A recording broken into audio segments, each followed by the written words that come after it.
Hello aspirants. कल UPSC prelims हुआ और मैं आशा करता हूँ आपका प्रीलिम्स का पेपर अच्छा गया होगा। प्रीलिम्स के तुरंत बाद अब सब एस्पिरेंट्स का फोकस मेंस पर होगा, क्योंकि इस बार मेंस के लिए समय कम है। इस समय को आपको अच्छे से यूटिलाइज करना होगा।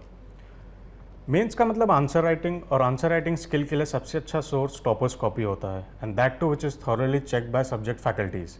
तो आज मैं बहुत कोचिंग वेबसाइट्स पे गया, बट मुझे टॉपर्स की चेक्ड कॉपीज़ सिर्फ जीएस स्कोर पर मिली। तो आज हम प्रजानंदन गिरी की कॉपी देखेंगे, जिन्होंने इस साल 2023 के रिजल्ट में ऑल इंडिया रैंक 24 प्राप्त की।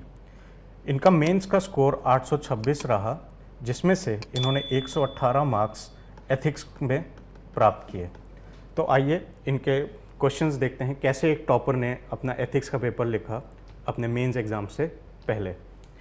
तो पहला क्वेश्चन ये था कि citizen charters are more moral than legal, critically analyse.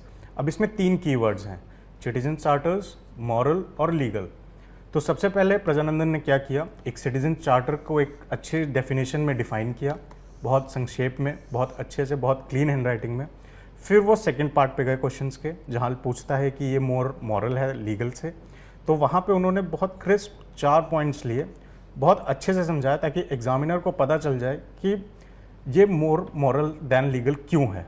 और इसमें ज़्यादा वर्ड्स भी यूज़ नहीं किए, बहुत कम समय में, बहुत अच्छे में और कम शब्दों में अपनी बात कह दी।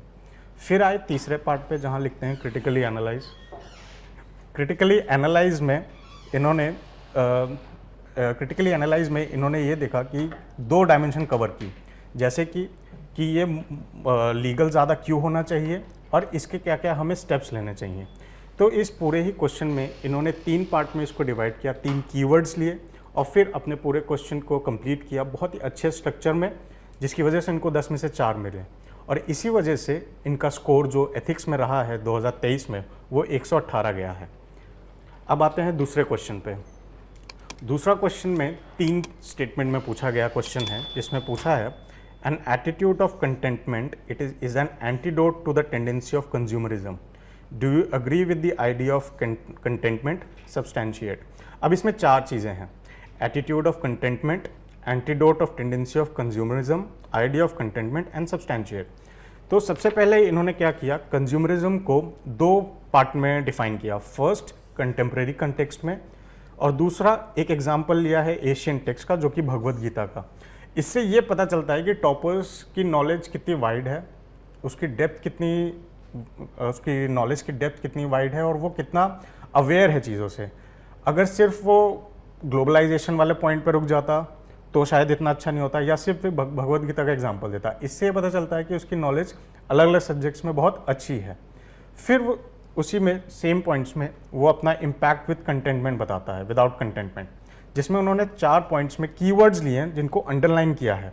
अंडरलाइन करने से क्या होता है, अंडरलाइन करने से एग्जामिनर को जो होता है ना, उसका जो फोकस है इन पॉइंट्स पे चला जाता है, रादर कि बाकी वर्ड्स को पढ़ने में। तो इससे क्या होता है, वो जल्दी चेक भी कर पाता है, और इससे उसको एग्जामिनर को ईजी होता है कि एक टॉपर का अंडरस्टैंडिंग कितनी डीप है, कितना उसको समझ में आ रहा है ये क्वेश्चन, और कितना वो लिख पा रहा है, अननेसेसरी इन्फॉर्मेशन नहीं दे रहा है।